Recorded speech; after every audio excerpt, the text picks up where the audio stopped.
Borodar, hello, welcome, and may I be the first to wish to you a good morning from Radio 6.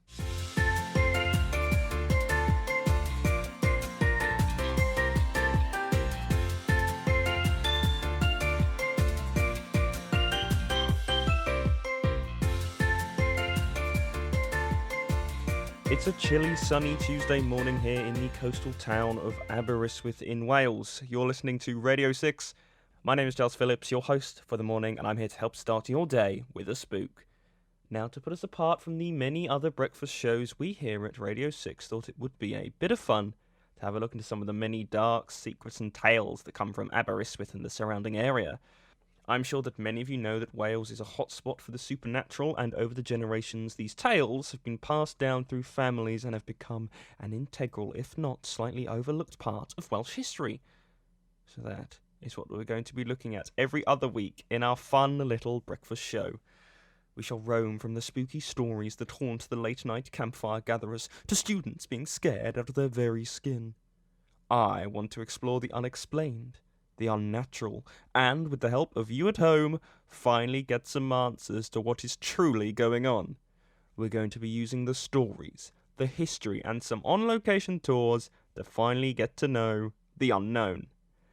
Now, before we jump right into things, I think we should go over just what is going to happen in the show. I will be your host. Every other week, I want to tell you a true ghostly tale from Aberystwyth and the Welsh Hills. Now, there are plenty to go around, so for that part of the show, we're keeping it local for now. I'm also joined in the studio by the ever-delightful Caroline. Caroline, why don't you tell us a little about what you do? Hi there, everyone. I'm Caroline. I like going on seaside walks. I'm currently getting into yoga after work. You can often find me having a walk. No, Caroline, I mean, what do you do on the show? What do you bring to this each episode? Oh, well, I bring the charm and beauty. And the modesty as well, it seems. Well, why don't you tell the listeners about your segment of the show? Well, every week I'm going to be bringing you the greatest and craziest news stories from around the world. I'll also be giving you a quick roundup of the weather for the following week, so you can make sure you wear the right outfit when you go ghost hunting. That's right, Caroline will be doing the news and weather, and we will be hearing from her later in the show. As for the rest, we're hoping to get some phone-ins from the listeners at home with their own stories to tell, and maybe even a spooky fact or two. We can't wait to hear the frights and freaks you've experienced, and hopefully we can help you find out what truly happened. As the weeks go on, we'll also be aiming to answer any questions you send in. If you want advice, a helping hand, or need a way to rid yourself of an unwelcome spirit, then please do get in touch. We'll be giving you the details on how to do that a bit later on. So, without further ado, as you eat breakfast, get the kids ready, or on your commute, settle down as I tell you a tale or two from Wales. As it's our first week together, I thought we would start with a lovely little story about a magical creature seen on the coast beneath the cliffs. Before we begin, may I wish you another good morning from Radio 6, and introduce to you the Mermaid of Aberystwyth. Now, this story was originally told around the year 1826 and has been translated from its original Welsh a few times now. Now, I've compiled those different versions to bring you the most intriguing, most comprehensive version that I can. The story goes as follows. It was the July of 1826. The days were long, and the sun that came with them held its heat long into the night. At the time, Aberystwyth had not much made a name for itself. It was a modest village that thrived on fishing and farming, with plentiful land and sea in the warm summers. It was a prime lifestyle for many. There was a farmer who, like many, lived close to 300 feet to the shore. As another hot summer evening drew to a close, he watched the waves crash against the cliff as he often did, taking in the sharp sea breeze as it battered against his weathered face. Everything was as it always was. Until he saw something he often did not. He saw a woman washing herself in the sea. Now, in the hot days of summer, this was no uncommon feat, so, as an honest and upstanding gentleman, he turned away. For a while he stood there, facing inland, listening to the sea and the gentle humming coming from the woman. It was a beautiful melody, and he closed his eyes and absorbed it all. But then he began to think. And slowly he realized something about her was not quite right. Where was she standing? He pondered for a moment. Was his memory playing tricks on him? No, he remembered her being further out than normal, much further than anybody would normally go into the sea. He turned round to look upon her again and realised, yes, she was in fact standing far further out than she should have been able. Well, she must have been standing in more than 6 feet of water.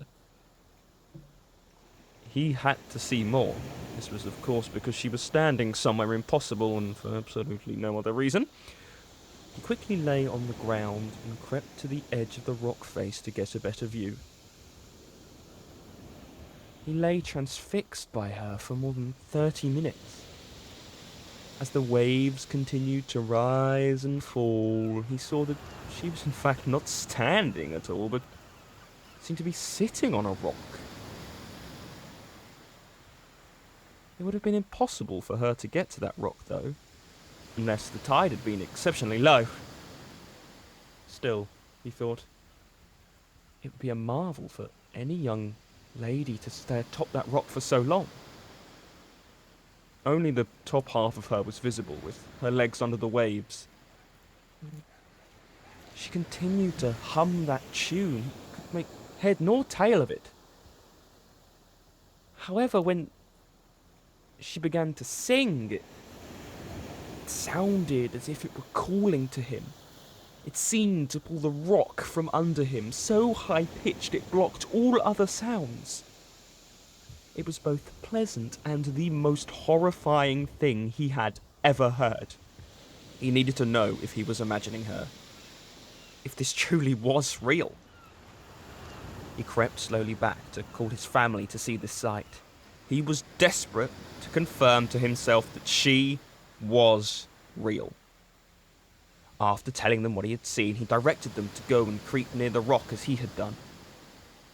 On arriving at the spot, they looked aghast at her for around 10 more minutes. But when his wife came, she did not throw herself down as the others did. She stood, hands on hips, scowling down at the woman. This startled the creature and it screamed. The cliff face shook as the family reeled back in surprise. The waves splashed below her, revealing a long, black, shiny fishtail splattered with seaweed and scales. The family gasped. A mermaid! They had seen a mermaid! She leapt into the sea and vanished into the crashing waves. When they told her story, the whole family declared that she was exactly the same as a young woman of about 18 years of age, both in shape and stature. Her hair was long and dark in colour, her skin whiter than that of any person they had ever seen before. The farmer who had first seen her, who had the opportunity at looking at her for some time, said, "I have never seen but very few women so handsome in appearance as this mermaid."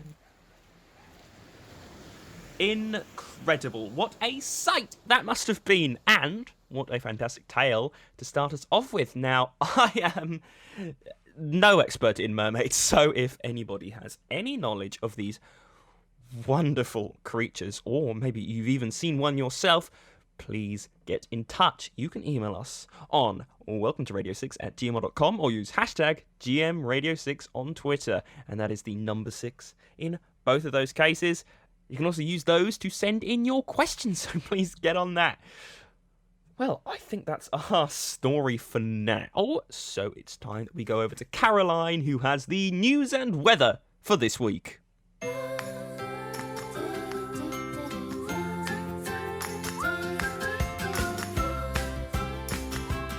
Good morning to you, Caroline. How are you? Caroline?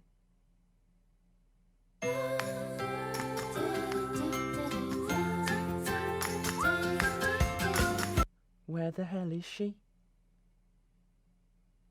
What do you mean she left a message? Let me hear it. Hi, Gary. Sorry I've had a dash and can't do the weather this morning. I'm getting my hair done. It's my brother's third wedding and I've got to look better than the last time. At least there won't be a goat at this one. Anyway, I can't imagine you'll struggle during the weather too much. Just do what I do. Look outside and make it up. Anyways, got a dash. Lots of love. Bye! Right, okay then. Looks like I'm doing the weather. You do know we don't have to play that thing every time, right? Okay then, the weather. Well, let's see, shall we? When I came in this morning, it was sunny, big old sun, right up in the sky. It felt cold, I guess. So don't trust that sun too much.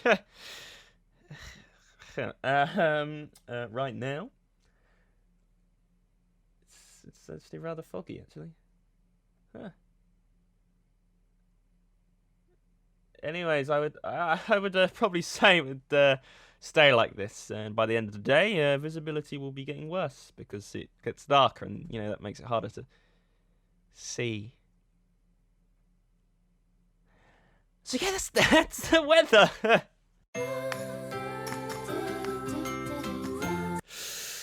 Well, thank you for that, Caroline. Right. Now, listeners, it's the time of the show where we get some phone calls from you at home. We want you to tell us what's going on where you are, the news, the events, and, of course, any theories that you have about the stories in the episodes. So I think we've got our first caller on the line. Hello, is that Gareth? Hi, boy, it be me, Gareth Trumney. Well, it is great to hear from you, Gareth. What do you have for us today? Well, boy, as you know, there are quite a few cases of the virus travelling around hunting down us people at the moment, and I know exactly what caused it. Yes, you're right, Gareth. It really is quite a big problem that we are still facing. Now then, you said you had something to share about it? Yes, well, I tell you now, Boris Johnson and that head of China bloke have been planning this for ages. He set up all those 5G networks as a way to communicate with the real creators of this virus.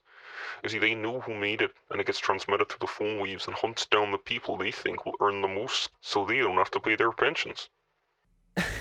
I'm sorry, Gareth. Did you say they were communicating with the real creators? Exactly. Well, you must have seen them release Pentagon videos of the OAPs flying about, and I think that very much proves that this virus is from the aliens. I think you mean UAPs. What? You said OAPs? You meant UAPs, unidentified aerial phenomenons. Oh, yeah, them as well. And you know what else? I don't for the life of me get why people are panic buying all this toilet roll. Surely if Anne Frank can spend years hiding from the Nazis, we can survive 7 months in a row and just not surrounded by 1,000 loo rolls. I'm sorry, I'm not sure how relevant this all is. It's a fact, boy, I tell you, all true. Well, it's just not, is it? Anyways, thanks for your time, Gareth. I hope you're enjoying the show. Let us swiftly move on to our next caller, and it seems he's got his own story to tell us. How exciting! Hi there, is that Vinny? Yeah, that's right. Name's Vinny. What of it? Well, it is so great to hear from you, Vinny. I am right to believe that you've got a spooky story to tell us of your own. Yeah, I got one. Gonna chill you right down to the bone.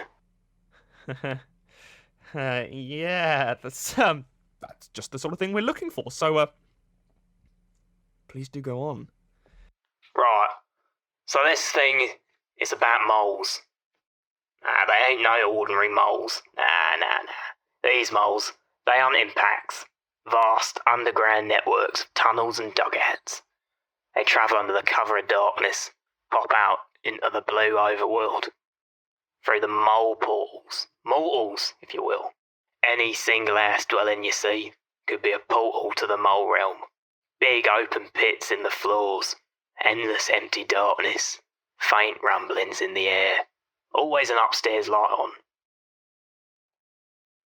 I had a nasty run-in at what I thought was a safe house in the autumn of 2034.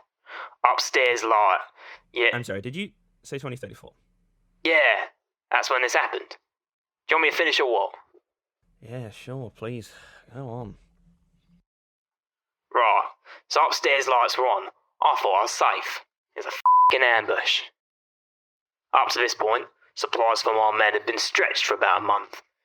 There'd been a decrease in traffic on the trails, so not many couriers were risking the journey. So we'd take anything we could get our grubby hands on.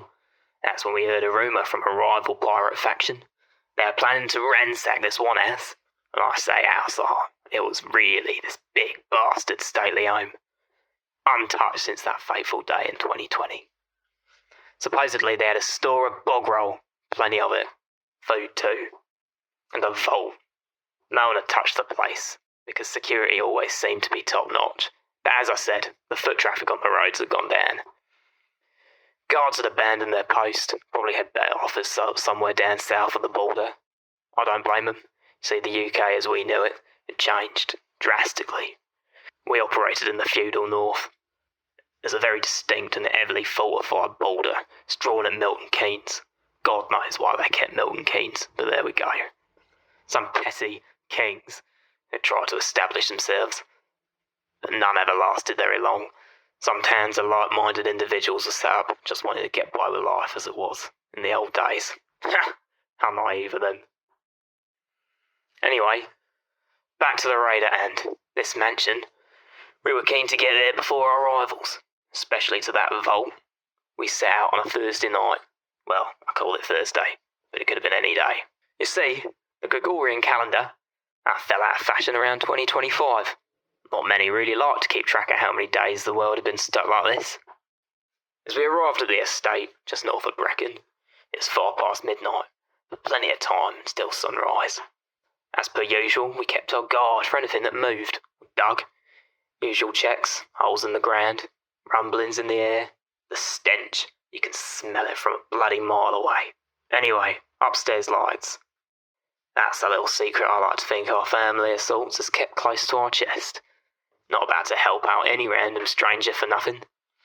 Anyway, don't see what good it would have been to me if they succumbed to the moles. You see, a usual mole attack is very unorganised. They're low in number, and if you're well equipped, they ain't no problem to deal with. This house was pristine, working hot water, heating, the works. We thought we had hit the jackpot, so we gutted the place, as much as we could load up onto the giraffes.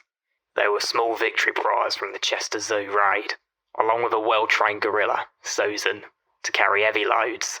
He was a lifesaver. He gave his life for me that night. I'm sorry, it's just quite an emotional memory for me. That's okay, Vinny. Just take all the time that you need. Cheers.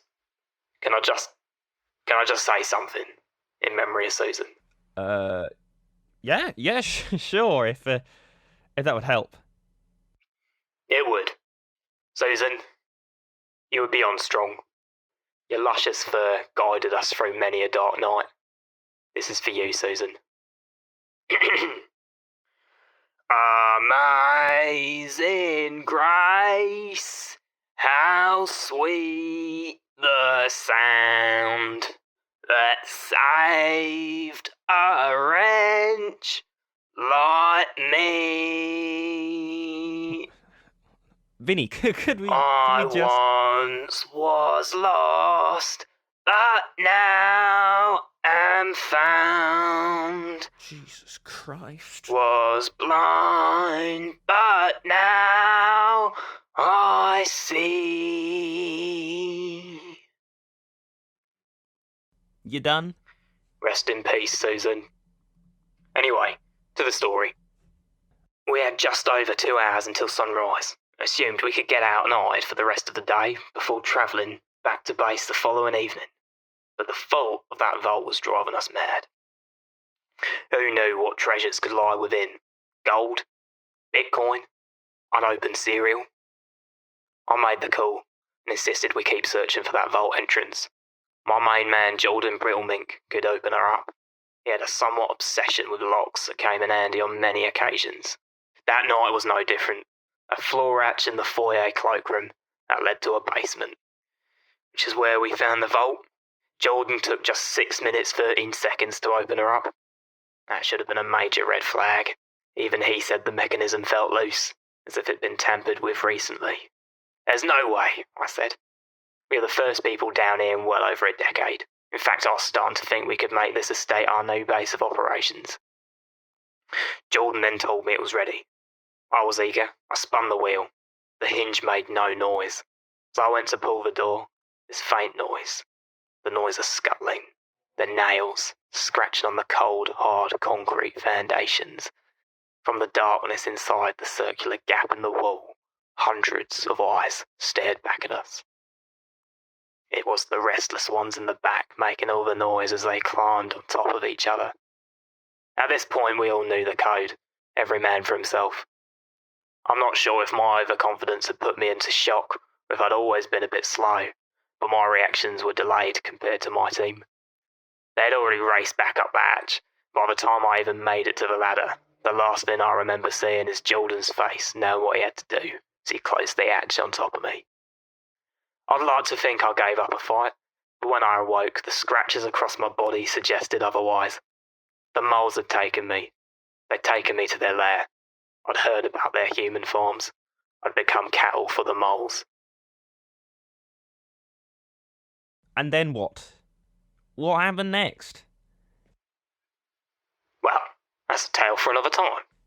I mean, you might as well just finish it now, please. Hello? Vinny? Okay, he's gone then. Right, so listeners, it seems that some of you have insight to share into today's story. Hi there, this is Giles from Good Morning from Radio 6, and what's your name? Hello, Giles. I am Dalton Percival Mania Pepones Porik Mount Gidlington. Well, a very good morning from Radio 6 to you, Dalton. My dear man, do you know it is 3 in the afternoon? Oh, yeah. So it is. Doesn't time just fly when you're having fun?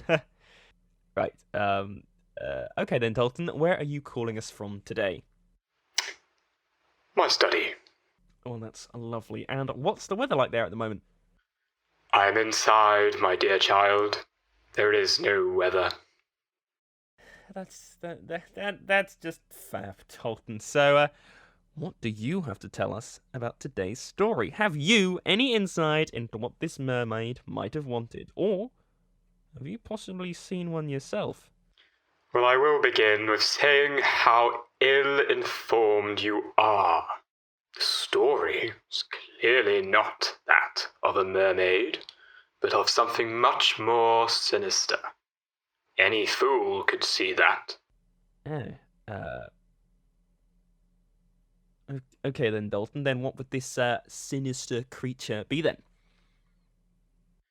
Let me draw your attention to a certain detail of your story, and I have read the original Welsh transcript and all available published translations, and one detail is always the same: the colour of the tail.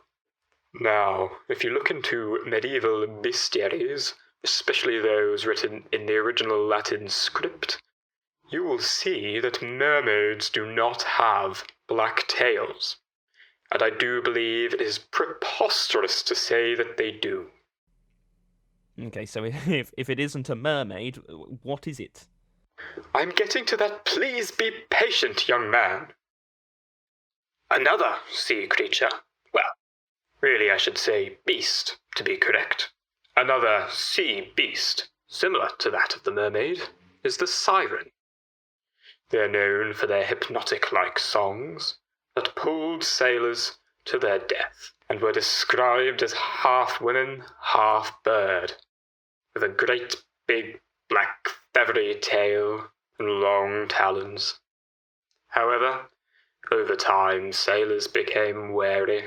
They knew the difference between the siren and the mermaid by the shape of the tail, one being a fish the other a large bird. Yeah, I could see how they could tell.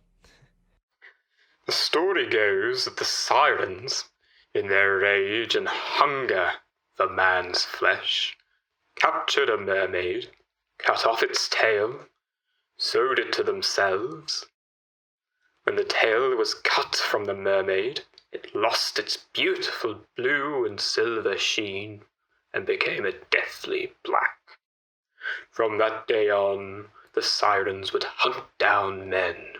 The men, in their stupidity, would see the tail, think it be a mermaid, and fall under the spell of the siren, till their ultimate demise. Holy wow. Well, listener, I hope that's given you some insight into this truly scary story. As it stands, it seems the Mermaid of Aberystwyth is a much darker tale than we originally thought.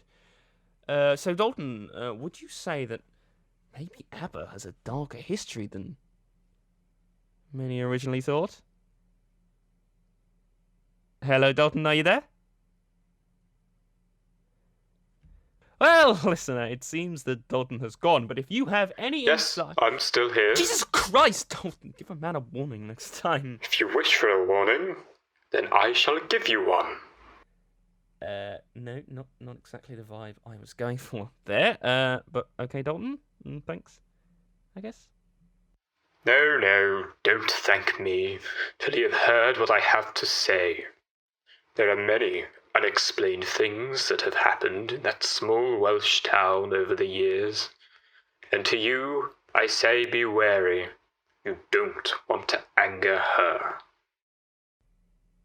Her? And who would that be, Dalton? Is he definitely gone now? That sounds like a hang-up tone. Yeah? Right then! As I was saying, if you have any other insights into the Aberystwyth mermaid, or should I say siren? It doesn't matter. Or if you have anything on that, or if you have a story to tell yourself, please get in contact with us here on welcome to radio6@gmail.com, or use hashtag GMRadio6 on Twitter. We would love to hear from you. Well, that is all we have time for on this week's episode. I hope you've had a wonderful wake up with us. Before we go, make sure to follow us on Twitter at GMRadio6. Find us on Facebook at Good Morning from Radio 6. Subscribe to us on iTunes, Spotify, or wherever you catch your podcast. And tune in next time. Let me give you a final good morning from Rit. Well, it looks like we've got another caller, and my producer has given me the heads up, so let's answer it. Hey, you made it through to Good Morning from Radio 6. How can I help? Man, you gotta help me, I'm in deep shit. Oh, okay, let's just take a few steps back. What's your name, and what seems to be your problem? I'm Alex. I've got a document that I shouldn't have found, and I need to get rid of it before the end of the month, or I'm dead meat, man. Wow, okay, is there anything more you can tell us about this document? Dude, didn't you hear me? This document is bad news. It's all full of stuff that'll make your skin crawl off your damn back. Well, I'm sure we here at Radio 6 could handle that, and if you want us to help... Please, man, I need some help in this. I really need some help in this. Isn't that what you said you'd do? If you want advice, a helping hand, or need a way to rid yourself of an unwelcome spirit, then please do get in touch. Well, this is an unwelcome document, and I need it gone with the wind. But, without the racism. Whatever, I just need it to go. Well, is there a way you could get this document to us so we can find out what the problem is? Maybe we could decipher it for you. How about you pop it over to welcome-to-radio6@gmail.com, and we could take a quick look at it. Yes, that is 1 down and 39 to go. Enjoy the cursed document, sucker. Right. Okay then, guess we have a document to look at on the next episode. Alright, so yeah, let's end the show, I think. Anyways, thank you for tuning in. Next on Radio 6, it's Richard Cartwright. I've been Giles Philips. Let me give you a final good morning from Radio 6, and we will see you next time. Good Morning from Radio 6 starred Peter Collins as Giles, Daisy Robson-Bailey as Caroline, with Louise Barker-Morgan as Alex, and Dalton as himself. Good Morning from Radio 6 was written by Peter Collins with additional material by members of the cast. It was an independent production.